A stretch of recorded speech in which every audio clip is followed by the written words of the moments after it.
దేవుడి దినమందు మనకిస్తున్న వాక్యము 150వ కీర్తన ఈ విధంగా తెలియజేస్తుంది. యెహోవాను స్తుతించుడి, ఆయన పరిశుద్ధ ఆలయమందు దేవుని స్తుతించుడి అని తెలియజేస్తుంది. ఆయన పరిశుద్ధ ఆలయమందు దేవుని స్తుతించాలి అని వాక్యం ద్వారా మనము దేవుని చేత హెచ్చరింపబడుతున్నాము. ఆయనను స్తుతించాలి అని మనకి మరి ఒకసారి జ్ఞాపకం చేస్తున్నాడు దేవుడు. ఆయన పరిశుద్ధ ఆలయంలో చేరిన వారందరూ దేవుని స్తుతించాలని జ్ఞాపకం చేస్తున్నాడు. ఆయన పరిశుద్ధుడు గనుక ఆయనను స్తుతించాలి అని జ్ఞాపకం చేస్తున్నాడు. యెహోవాను స్తుతించుడి, ఆయన సృష్టికర్త కనుక, మనల్ని పుట్టించిన దేవుడు కనుక, మనల్ని కాపాడుతున్న దేవుడు కనుక ఆయనను పరిశుద్ధ ఆలయంలో చేరి ఆయనను స్తుతించాలని వాక్యం తెలియజేయబడుతుంది. యెహోవా తన ప్రజల యందు ప్రీతి కలవాడు అని వాక్యం తెలియజేయబడుతుంది కనుక ఆయనను స్తుతించాలి. మన ఎడల ప్రీతి కలిగి ఉన్నాడు ఆయన. ఎందుకంటే మనము ఆయన చేతి పని అయి ఉన్నాం కదా, ఆయన ఊపిరితో జీవిస్తున్నాం కదా, అందుకనే మన ఎడల ప్రీతి గలవాడుగా ఉన్నాడు కనుక ఆయనను స్తుతించాలి అని వాక్యం తెలియజేస్తుంది.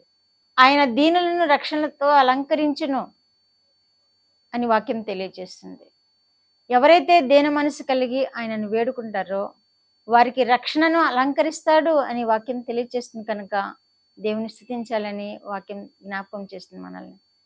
ఎవరైతే దీన హృదయంతో దేవుని సేవిస్తారో వారి ఎడల దేవుడు తప్పకుండా రక్షిస్తాడు, ప్రమాదంలో ఉన్న రక్షిస్తాడు, రక్షణ వస్త్రంతో అలంకరింపు చేస్తాడు కనుక ఆయనను స్తుతించాలని వాక్యం తెలియజేస్తుంది.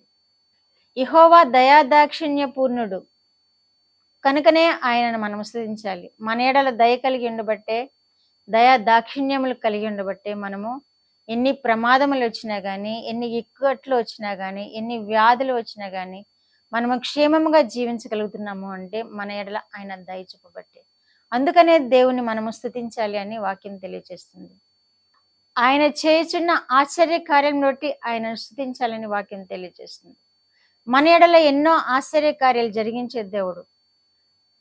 మనము అడగక ముందే మన అక్కర్లు ఎరిగిన వాడు కనుక మన ఎడల మేలులతో తృప్తిపరిచే దేవుడు, మనకి ఆశ్చర్య కార్యాలు చేస్తూ మనల్ని దీవిస్తున్న దేవుడు కనుక దేవుని స్తుతించాలి అని వాక్యం తెలియజేస్తుంది.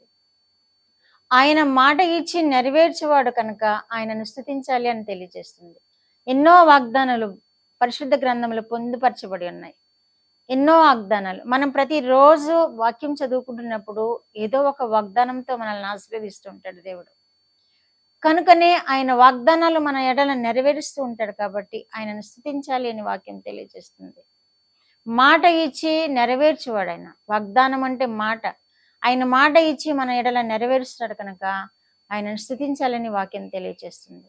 యెహోవా తన్ను ప్రేమించి వారిని అందరినీ కాపాడును అని వాక్యం తెలియజేస్తుంది. కనుక మనము దేవుని చేత ప్రేమించబడుతున్నాం కాబట్టి ఈ విధముగా కాపాడబడగలుగుతున్నాం కనుక అందుకే దేవుణ్ణి స్తుతించాలని వాక్యం తెలియజేస్తుంది.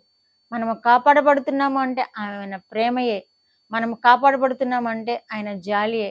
అందుకే దేవుణ్ణి మనము స్తుతించాలి అని వాక్యం తెలియజేస్తుంది. కృంగిన వారిని లేవనెత్తువాడు ఆయనే కనుకనే ఆయనను స్తుతించాలి. ఎవరైతే దీనావస్థలో ఉన్నారో, ఎవరైతే బాధల్లో ఉన్నారో, ఎవరైతే కృంగుదలతో బాధపడుతూ ఉన్నారో వారు దేవుని వైపు చూసినప్పుడు, దేవునికి కృతజ్ఞతాస్తులు చెల్లించినప్పుడు దేవుడు వారిని తప్పకుండా లేవనెత్తుతాడని వాక్యం తెలియజేస్తుంది. కనుక కృంగిన వారిని లేవనెత్తే దేవుడు కనుక మనం ఆయన స్తుతించాలని వాక్యం తెలియజేస్తుంది. తన గుప్పిలి విప్పి నీ కోరికను తృప్తిపరుచుచున్నాడు కనుక దేవుని స్తుతించాలని దేవుని వాక్యం తెలియజేస్తుంది.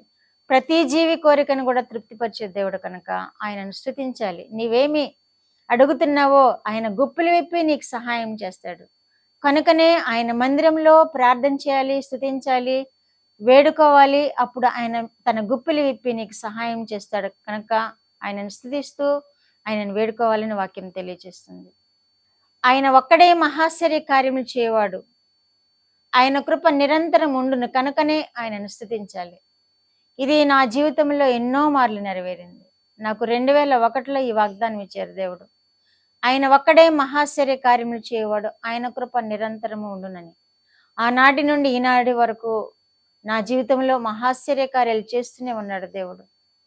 కనుకనే నేను కూడా దేవుని స్తుతించవలసింది ఉన్నాను. మీరు కూడా స్తుతించండి. ఆయన మహాశ్చర్య కార్యాలు మీ ఎడల కూడా జరిగిస్తాడు కనుక ఆయనను మీరు స్తుతించండి. మందిరాల్లో చేరి ఆయనను ఘనపరచండి. ఆయన ఎన్నడూనూ మాట తప్పనివాడు కనుకనే ఆయనను స్తుతించాలి. మీకు ఏ వాగ్దానం చేశాడో అది మీ ఎడల నెరవేరుస్తాడు దేవుడు. కనుకనే ఆయన మాట తప్పని వాడు గనుక ఆయనను స్తుతించాలి అని మనకు జ్ఞాపకం చేస్తుంది వాక్యం. తనకు నిజముగా మొరపెట్టు వారికి అందరికీ యెహోవా సమీపముగా ఉన్నాడు అని వాక్యం తెలియజేస్తుంది. కాబట్టి మనం ఆయనను స్తుతిస్తూ ఆయనకు మొరపెట్టుకుంటూ ఉన్నప్పుడు మనకి సమీపంగా ఉంటాడు దేవుడు. నిజముగా మొరపెట్టుకోవాలి. ఏదో ఉదయాన్నే లేచి ప్రార్థన చేస్తున్నామంటే చేస్తున్నాము, ఏదో భోంచేస్తున్నప్పుడు చేస్తున్నాము, పడుకునేటప్పుడు చేస్తున్నాము, ఈ ప్రార్థనలు కాదు. నిజముగా మొరపెట్టాలి. ఆయన పాద సన్నిధిలో చేరి ఆయన్ని వేడుకోవాలి. కన్నీటితో ఆయన పాదాలు తడపాలి. కన్నీటితో ఆయన పాదాలని తడిపి ఆయనకు స్తుతి చెల్లిస్తూ మన జీవితాలను గడిపినప్పుడు మన ఎడల మహాశ్చర్య కార్యాలు చేస్తాడు. మన అవసరతలన్నీ తీరుస్తాడు. మనకు ఆరోగ్యం కలుగు చేస్తాడు. మనకు దీర్ఘాయునిస్తాడు. మనల్ని మేలులతో తృప్తిపరుస్తాడు. కనుకనే ఆలయంలో చేరినప్పుడు ఈ విధముగా స్తుతించాలి, ఈ విధముగా ఘనపరచాలి, ఈ విధముగా దేవునికి ప్రార్థన చేసినప్పుడు దేవుడు మన మనవులు వింటాడు, మనకి స్తుతులు అంగీకరిస్తాడు, మన ఎడల కృప చూపుతాడు. ప్రార్థన. మా దేవా, మీరు ఇచ్చిన వాక్యం కొరకు వందనాలు నాయన. బిడ్డలు మా ప్రభు మందిరాల్లో చేరి ఈ విధముగా స్తుతించాలని మీరు నేర్పించినందుకు మీకు స్తోత్రాలు నాయన. వింటున్న బిడ్డలందరూ ప్రభు ఆ విధముగా మిమ్మల్ని వేడుకొని మీకు కృతజ్ఞతాస్తులు చెల్లిస్తూ మీకు స్తుతి చెల్లిస్తూ మీ చేత దీవింపబడే భాగ్యం దయచేయ దేవుడవని మీకు వందనాలు స్తోత్రాలు చెల్లించుకో. యేసుక్రీస్తు వారి పేరిటి మనవులు మీ పాదం మీద వేడుకుంటున్నాను పరమ తండ్రి. ఆమేన్.